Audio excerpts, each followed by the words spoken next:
Imagine being so feared in death you were buried in chains beneath a slab of stone by the sea. That's the fate of Lilias Adie, the so-called Scottish witch who still haunts our imagination. Lilias wasn't born a villain, she was just an ordinary woman living in Torryburn, Fife, back in the early 1700s. But in 1704, a feverish witch hunt swept through Scotland. Neighbours whispered and pointed, accusations flew, and Lilias was caught in the storm. Here's the hook.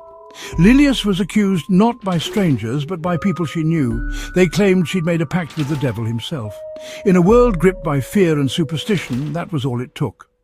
Under brutal interrogation, think sleep deprivation, intimidation, Lilias confessed. But her confession wasn't a ticket to freedom, it was a death sentence.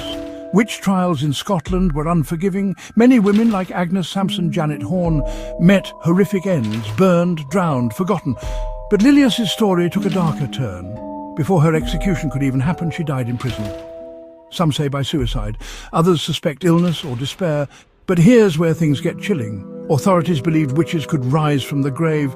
To stop this, Lilias was buried in an unmarked grave on the muddy shore, pinned beneath a massive sandstone slab. It wasn't respect, it was fear. Fear that even in death, she wielded dark power. Her grave is unique. Most accused witches vanished from history, their burial places lost. But Lilias's sea grave still exists, battered by the tides.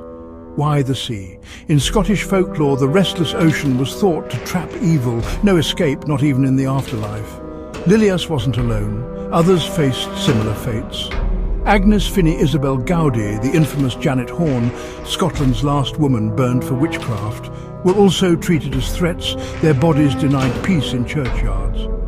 But only Lilias's grave remains marked, a grim reminder of the madness of those times.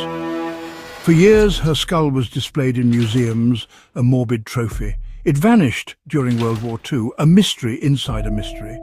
Some say it's still out there waiting to be found. The real question is, was Lilias Adie a witch or just a scapegoat for a terrified community?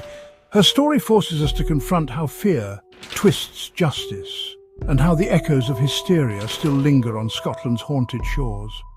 So next time you walk a lonely coastline, remember Lilias, and all those whose voices were silenced. Because history's true power lies in the stories we choose not to forget.